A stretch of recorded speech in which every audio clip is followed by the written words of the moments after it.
Assalamualaikum warahmatullahi wabarakatuh.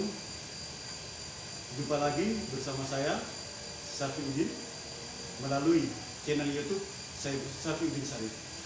Saya ucapkan terima kasih kepada seluruh pemirsa yang senantiasa selalu menonton dan menyaksikan channel YouTube saya Safiuddin Syarif.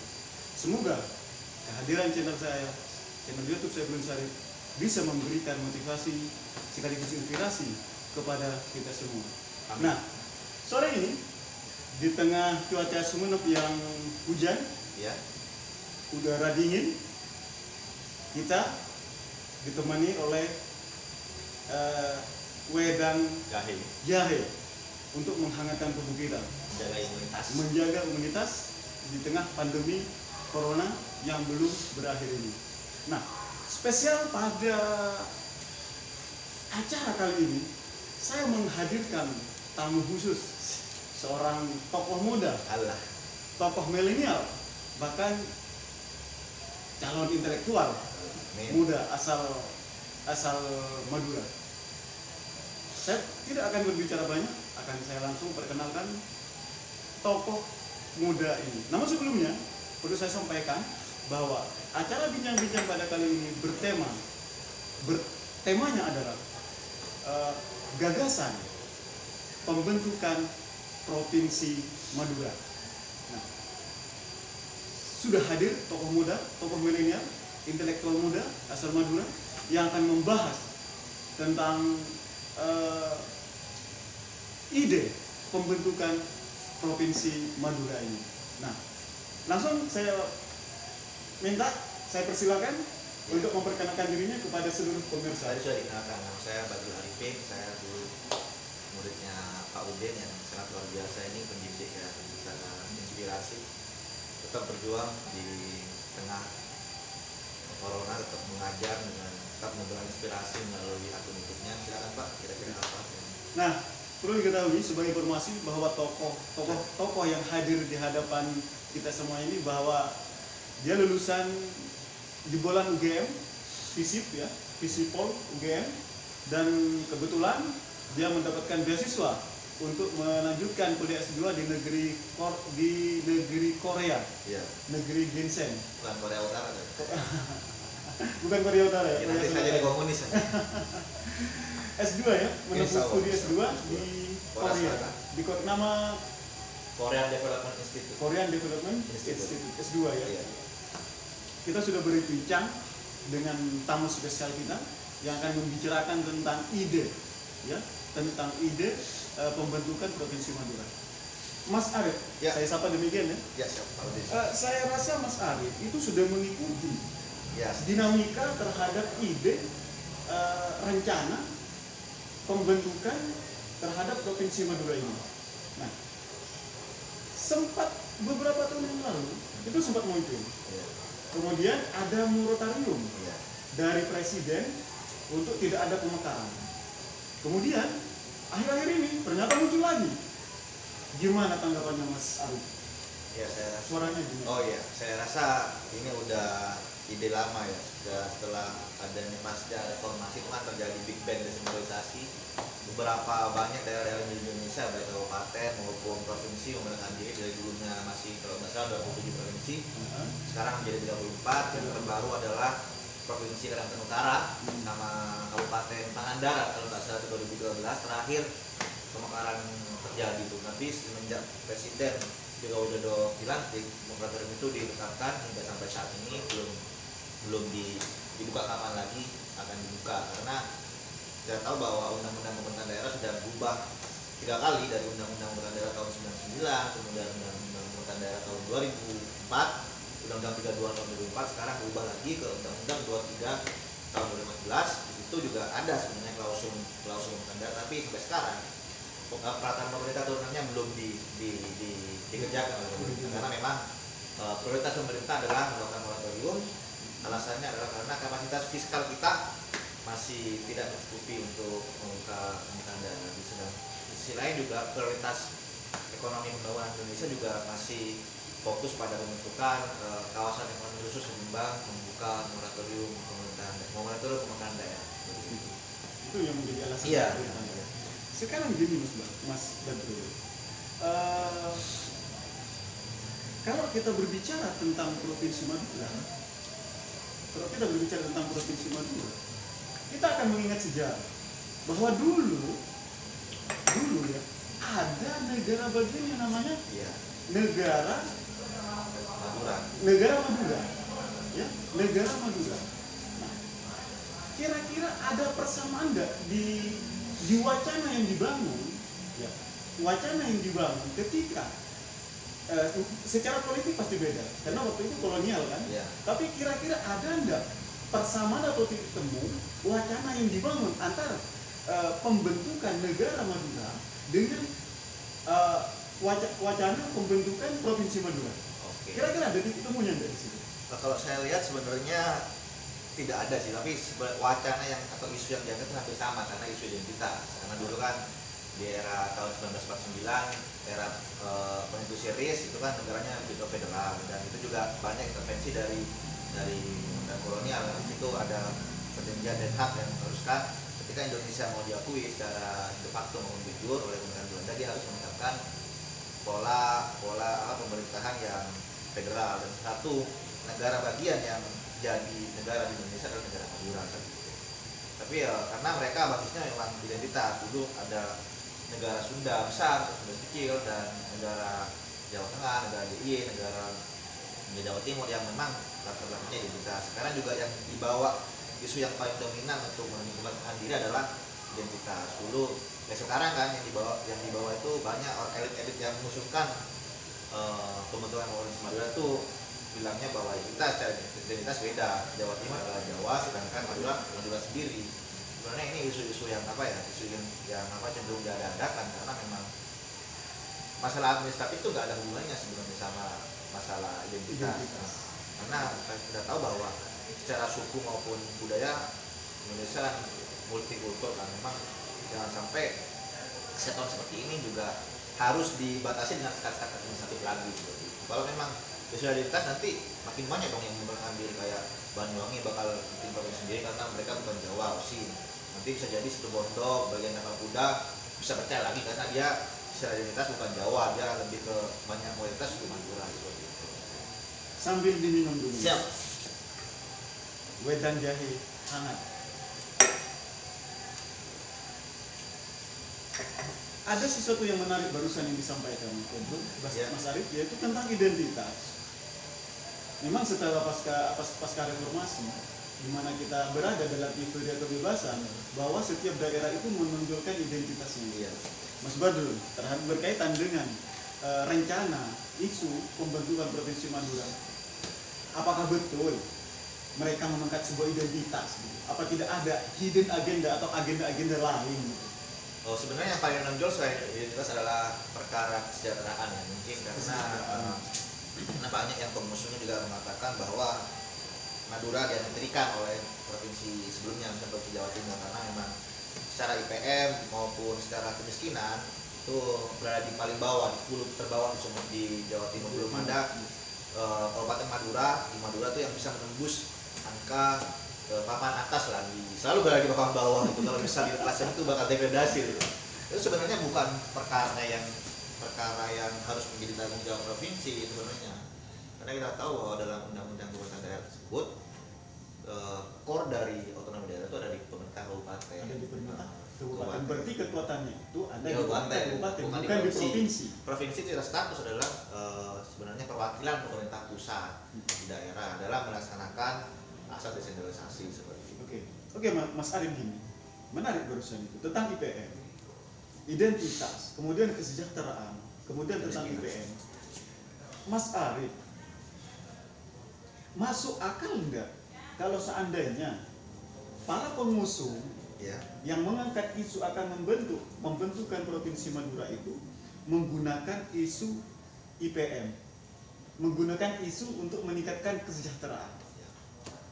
Gimana tanggapan? Iya, sebenarnya seperti yang saya bilang sebelumnya kepada Pak Udin itu, bahwa core otonomi daerah itu ada di pemerintah kabupaten. Jadi alasannya ya kurang kuat lah, karena itu tergantung sama kapasitas pemerintah daerah itu sendiri. Kalau memang di kabupaten juga sukses menyelenggarakan pemerintah daerah sukses melaksanakan pelayanan publiknya dengan baik dengan standar-standar pembangunan yang ada, itu IPM misalnya itu bakal terentaskan secara sendirinya, bukan malah hal ini jadikan apa ya reasoning untuk pembentukan pemerintah daerah provinsi Madura. Dan di sisi lain juga ada juga saya juga mendengar bahwa terkait kesejahteraan ini ada hubungannya sama dana bagi hasil migas itu. Mereka juga beranggapan bahwa ya Sumeneb maupun Sampang juga tiap tahun sumber daya alam khususnya di minyak dan gas. Beberapa sumur gas itu ada di 2 kabupaten ini. Di Sumeneb sendiri ada 7 sumur gas yang sudah tereksploitasi dan hanya 2 yang masuk ke dalam dana bagi hasil migas, yaitu di Santos sama di KEI Kanyan Energi Indonesia. Dan sekarang juga pengerukannya juga hampir habis di Bagurungan karena memang sumbernya sudah lama dieksploitasi sejak tahun 2003 kalau nggak salah. Dan 5 lainnya itu sebenarnya ada di offshore, di luar daratan, dan itu secara ada juga Permendagri-nya itu saya lupa Permendagri apa itu, secara zonasi itu milik provinsi Jawa Timur, bukan milik Sumeneb kayak gitu. Saya kira sendiri, saya lihat data terakhir 2019 anggaran dana bagi hasil Sumeneb itu mencapai 86,5 miliar. 86,5 miliar dari dua blok migas yang dieksploitasi. Itu. Apakah kira-kira para pengusung itu akan memainkan isu yang terakhir ini, bahwa mereka sebenarnya menuntut pembagian hasil yang lebih adil terhadap Madura itu? Ya kalau saya pikir kalau misal itu concernnya harusnya bukan pembentukan provinsi yang diajukan, tapi revisi Undang-Undang Keuangan Negara tahun 2004 tuh tentang DBH, karena kita tahu bahwa DBH sendiri ada dua DBH, DBH pajak sama DBH sumber daya alam. Di DBH pajak ada dana bagi hasil pajak seperti PBB, PPH dan lain-lain, sama bagi cukai. Sedangkan di DBH sumber daya alam ada DBH kehutanan, perikanan, minyak, gas, mineral, dan batu bara. Nah, itu porsinya adalah 86% itu milik pusat, sedangkan sisanya 14% itu dibagi ke pemerintah daerah dan pemerintah daerah provinsi. Tapi provinsi nilainya sedikit, hanya 3%, dan 6% milik oleh pemerintah asal dari blok tersebut, sedangkan 6% lainnya dibagi rata seluruh kabupaten yang ada di provinsi tersebut. Jadi kita cuma sendiri dapat 6% dari 86. Dari semua hasil itu. Dan bagi hasil migasnya. Terus sebenarnya kalau kita kaji lebih dalam lagi terhadap masalah migas ini ya, migas, minyak bumi dan gas yang terutama yang ada di wilayah Sumeneb dan sekitarnya itu, seberapa besar sih memberikan kontribusi terhadap kesejahteraan masyarakat di Madura ini? Kenapa? Seolah-olah dengan banyaknya sumber migas yang ada, kenapa kok tidak bisa berkontribusi untuk menaikkan IPM kita atau kemiskinan, untuk menaikkan kesejahteraan kita?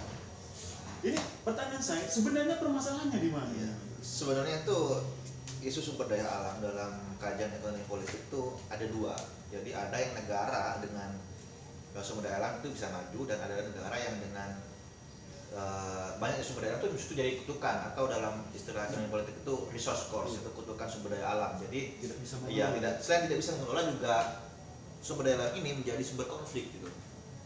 Banyak juga di Afrika maupun di Papua misalnya, itu meskipun mereka punya sumber daya alam yang cukup melimpah, jika dikelola dengan baik bakal menjadi negara kaya, tetapi justru menjadi sumber konflik. Ada konflik baik konflik horizontal antara suku atau civil war, atau konflik vertikal antara misal masyarakat adat dengan korporasi maupun dengan pemerintah. Itu di Sumeneb sendiri problem yang terjadi, kenapa meskipun kita mempunyai sumber daya yang tinggi, tapi itu soal tata kelola atau soal governance-nya. Jadi di Sumeneb ini dalam skema dana bagi hasil migas diwajibkan kepada pemerintah daerah itu menciptakan sebuah BUMD yang mengelola dana bagi Ini Beberapa berhasil. hasil Nah, migas itu. iya, di sini ada PT apa Wirausaha. Wirausaha Sumekar. Bukan PT. Iya, Wirausaha Sumekar atau PT Bus yang diberi mandat untuk mengelola dana bagi hasil tersebut. Tapi sampai sekarang saya juga belum tahu uang itu dibuat untuk apa. Dan kabupaten-kabupaten ini pasti ada gitu. Iya, pasti ada yang khusus untuk yang memang mempunyai blok migas di tempatnya. Tapi kalau misal mereka nggak punya blok tersebut, mereka tidak diwajibkan untuk menciptakan BUMD yang khususnya jadi sistem sistem saham dalam pengelolaan migas tersebut. Berarti garis besarnya bahwa hasil migas itu sudah ada aturan sendiri ya, bahwa peruntukan sekian diberikan untuk kabupaten yang memang ada Produsen yang memang tempat produksi. Iya. Nah, kemudian dan secara aturan juga kabupaten itu harus membuat BUMD yang dananya dari dana bagi hasil. Iya, betul. Pertanyaannya sekarang, sejauh mana kan pertanyaannya gitu kan? Sejauh mana dana bagi hasil itu bisa dikelola secara baik oleh kabupaten itu kan? Sebenarnya dana soal migas itu ada dua kan, ada yang dikelola oleh pemerintah maupun dikelola oleh perusahaan tersebut melalui CSR yang atau Corporate Social Responsibility-nya. Itu biasanya langsung ke daerah-daerah langsung terdampak, misal di Santo misal ke Gili Raja atau Gili Genteng, mereka juga. Saya kemarin ke Gili Genteng juga mereka membangun masjid atau membangun jalan, itu memang nggak seberapa lah dibanding keuntungan migasnya. Juga di Sumeneb sendiri selain dikelola oleh pemerintah juga yang dikelola oleh PT Bus itu ya saya sendiri nggak tahu akuntabilitasnya itu sejauh mana kan, apa karena memang saya yang kurang baca atau memang dari pemerintah sendiri yang memang belum merilis hasil itu sendiri. Iya, sampai Mas Arif, sampai detik ini saya itu belum mendapatkan informasi yang valid, data yang valid yang dikeluarkan oleh pemerintah yang secara resmi dipublish kepada masyarakat tentang dana bagi hasil itu. Makanya wajar sekali kalau masyarakat itu menanyakan. Cuman memang ada CSR dari ini gitu. Yang memang langsung. Iya, cuman langsung. Tapi kan angkanya kita nggak tahu, kan seperti itu. Nah, menarik sekali ya bincang-bincang kita pada kali ini bersama Mas Arif, tokoh muda, tokoh milenial, intelektual muda. Ya. Nah, tentang identitas, kesejahteraan, IPM, dan migas sudah kita bahas, walaupun tidak komprehensif karena juga dibatasi dengan waktu. Nah, sekarang kita masuk lebih dalam lagi terhadap ide pembentukan Provinsi Madura. Mas Arif, yang berangkat ke Jakarta menemui elit, menemui yang terakhir itu menemui Menko Polhukam, meminta ya agar dibentuk Provinsi Madura, disodorkan kajian intelektualnya, disodorkan semua kajian-kajiannya itu. Mas Arif, ide pembentukan Provinsi Madura itu hanya bergaung di bagian atas, sedang di level menengah ke bawah, masyarakat menengah ke bawah di Madura kayaknya mereka tidak tahu, bahkan tidak peduli gitu. Ini ada apa sih Mas Arif? Sebenarnya ide ini apa itu? Iya, sebenarnya ide ini kalau kita baca ini penuh dengan motif kekuasaan ketimbang motif partisipasinya. Nah, itu lebih terkesan top down dari orang-orang elit melalui pendekatan elit pula untuk melakukan lobby-lobby agar kemarin Pak Udin juga bilang ketemu dengan Pak Mahfud MD selaku Menko Polhukam agar dipercepat lah untuk pembentukan wacana Provinsi Madura ini. Tapi kita lihat bahwa sebenarnya ini sebenarnya komunitas politik lama dari semenjak, kalau nggak salah sejak saya SMP saat itu pagelaran Pilgub Jawa Timur itu selalu ketika ada kandidat gubernur yang datang ke Madura, mereka selalu diminta agar segera mengasihkan janjinya untuk melepaskan Madura sebagai provinsi sendiri. Dan di tataran grassroots sendiri mereka juga masyarakat itu juga tidak peduli soal pembentukan Provinsi Madura. Yang penting bagi mereka pemerintah kabupaten yang secara jarak itu dekat dan memberi amanat untuk melaksanakan pelayanan publik yang efektif dan efisien itu bekerja secara baik, bukan malah ikut-ikutan istilahnya ada demo atau apa agar segera mendesak pembentukan Provinsi Madura seperti itu. Jadi saya lihat bahwa ini ada isu elit dan komunitas elit, tidak ada hubungannya dengan pergerakan di masyarakat yang di grassroots. bisa dikatakan bahwa ide pembentukan Provinsi Madura itu adalah kepentingan para elit di Madura? Betul sekali. Betul. Saya pikir seperti itu karena memang pendekatnya memang dari dulu memang elit dan memang oke ada seminar-seminar tapi ini juga terbatas dan belum tentu juga masalah di bawah juga ngerti apa motif sesungguhnya dari wacana pembentukan Provinsi Madura ini. Dan itu orang-orangnya itu saja sebenarnya kan itu saja. Saya juga nggak mau nyebut nama lah juga etis. Namun gini Mas Arief, tidak kita pungkiri bahwa ide pembentukan Provinsi Madura itu adalah motif kekuasaan dan menurut saya itu tidak salah gitu. Iya kan? Iya. Dan menurut saya itu tidak salah. Kekuasaan itu kan gini, punya netral. Permasalahannya kan gini. Setelah kekuasaan itu didapatkan, ya kan? Pertanyaannya sekarang, bisa nggak mensejahterakan masyarakatnya? Gimana Pak? Ya. Mas Arief? Ya itu sebenarnya kembali lagi soal kapasitas SDM kita apakah mampu nggak ketika misal lah tiba-tiba mulai itu dibuka dan realisasi wacana pembentukan provinsi berarti Provinsi Madura ini terjadi.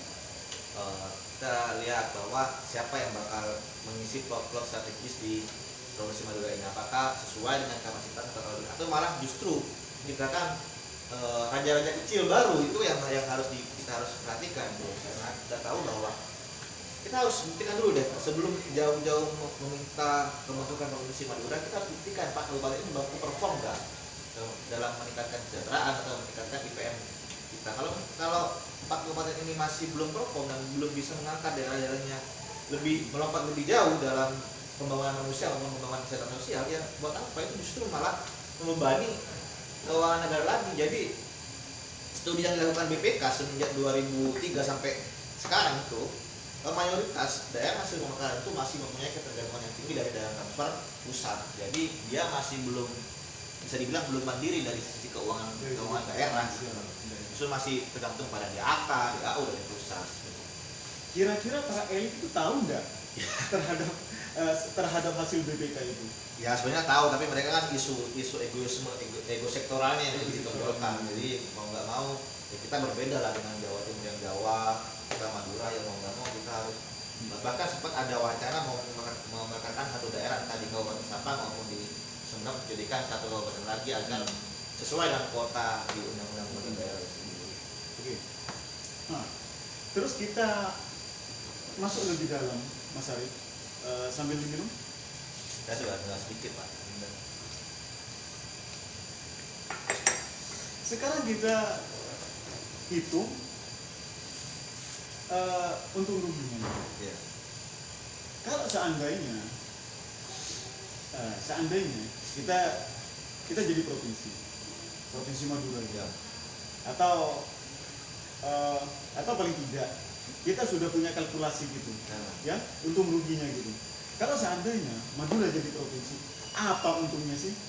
Kemudian apa ruginya gitu? Ya secara kita bahas dari untungnya dulu. Ya, secara untungnya mungkin dalam sisi identitas tuh lebih diakui dan Madura lebih dikenal lagi sebagai identitas yang berbeda dari Jawa Timur, dan itu lebih daya tawarnya dalam mengelola keuangan negara itu lebih otonom ketimbang sebelumnya harus ke Jawa Timur dulu dalam mengelola keuangan negara, apalagi jika undang-undang keuangan negara tidak berubah dalam mengelola negara itu lebih cost-nya lebih banyak ke Madura lah dibanding ke Jawa Timur.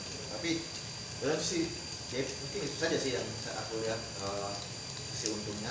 Yang pertama soal pengakuan identitas yang lebih tinggi, dan kedua soal pengelolaan keuangan yang lebih otonom dan tidak bergantung pada provinsi induk Jawa Timur. Berarti keuntungannya itu di identitas sama perekonomian. Ya, misalnya mengelola keuangan itu. Apakah dikelola dengan baik atau tidak? Itu belum tahu kan. Jadi kita positive thinking itu bisa dikelola dengan baik. Apa justru itu bisa meningkatkan kesejahteraan? Apa justru seperti yang tadi disebutkan bahwa akan melahirkan raja-raja kecil baru? Ya, karena saya pikir ini bakal menciptakan raja kecil baru karena studi dari BPK juga sudah membuktikan kita nggak bisa bicara tanpa ada fakta. Karena memang dari beberapa seluruh kabupaten hasil pemekaran masih tergantung sama keuangan pusat atau dari pusat, mereka tidak mandiri dalam keuangan daerahnya, masih tergantung pada dana alokasi umum maupun dana alokasi khusus dari pusat. Begitu. Mereka belum bisa belum bisa mengelola dananya dengan baik. Justru membebani pemerintah pusat. Itu hasil studi BPK. Tahun dari 2003 sampai 2013 itu ada pemekaran. Itu sisi keuntungannya. Sisi kerugian apa kira-kira? Banyak sekali. Banyak sekali ya. Bisa disebutkan gitu. Ya, satu karena memang kapasitas SDM kita masih rendah. Diakui kita belum bisa mengelola pemerintah kita dengan prinsip-prinsip good governance gitu. Dan yang mungkin itu bakal menyebabkan biaya mahal karena ketika provinsi Madura ditetapkan dan ada kabupaten baru yang muncul sehingga jadi 5, itu kan harus ada pembentukan tentang baru, bangunan baru, pembangunan institusi vertikal seperti Polres baru dan kejaksaan negeri baru dan dem baru dan banyak lagi lah, dan itu juga lebih banyak ruginya lah dalam sisi anggaran. Bukan dana sedikit ya. Dan bukan dana sedikit. Untuk membuat baru buat aset itu kan soal Polres, Polsek baru, DPR baru kan, dan bukan dana sedikit ya. Pemprov baru itu. Berarti itu dari sisi ekonomi. Iya. Gimana kalau dari sisi sosial, sisi budaya? Dari sisi sosial sebenarnya tren dari akibat polarisasi politik 2014 sampai sekarang, Madura sebenarnya kena imbasnya juga. Beberapa kejadian demo-demo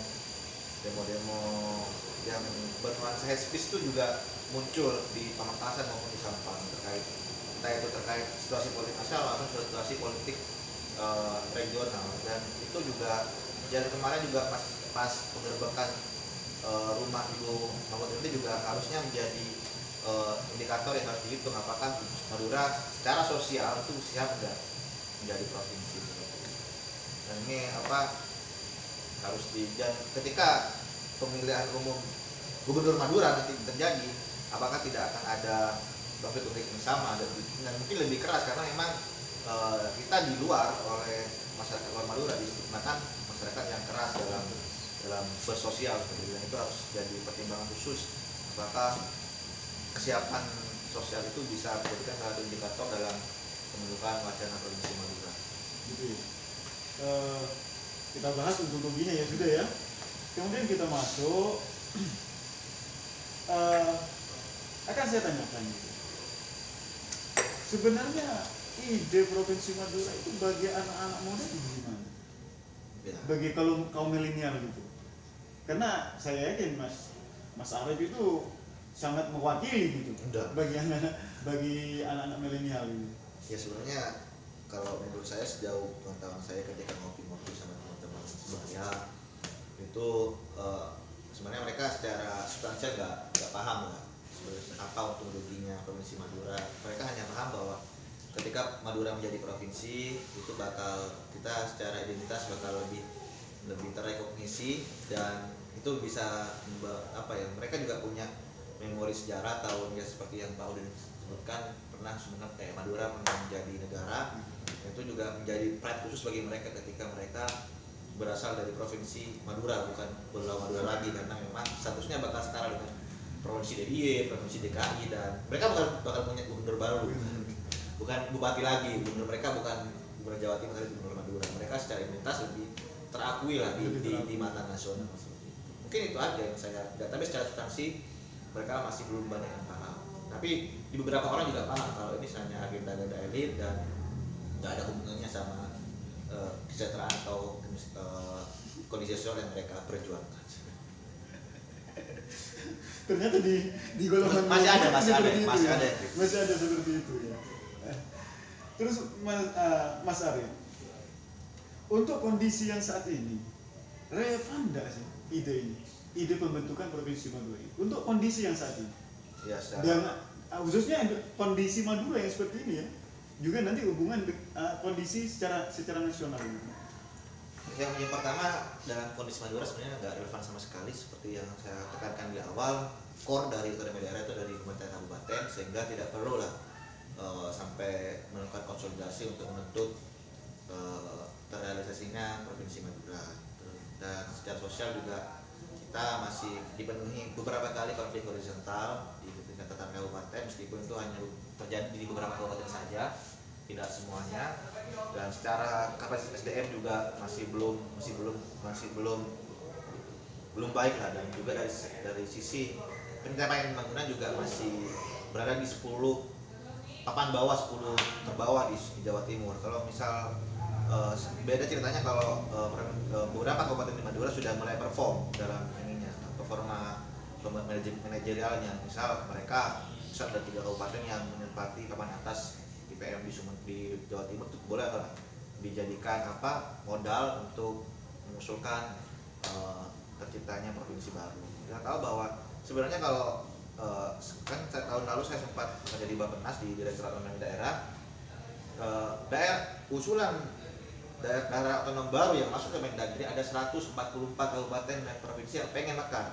Kalau misal Madura diloloskan, otomatis akan menciptakan yang lain akan kesenjangan dan keirian lah. Mereka bakal pengen dibuka juga, itu bakal merepotkan pemerintah pusat kalau bisa dikaitkan dengan kondisi di pusat. Apalagi di pusat juga konsentrasi mereka bukan moratorium lagi, bukan pemekaran lagi, tapi moratorium untuk lebih fokus mengurusi prioritas nasional, yaitu menciptakan pusat-pusat ekonomi baru melalui kawasan ekonomi khusus yang tersebar di beberapa daerah di Indonesia. Di Jawa Timur sendiri ada Gerbang Kartosusilo, itu Gresik, Bangkalan, dan daerah sekitarnya, agar menciptakan pertumbuhan ekonomi yang lebih merata ke Madura seperti itu. Jadi kawasan seperti Suramadu dan penopangnya yang di Surabaya, Gresik maupun di Sidoarjo itu bisa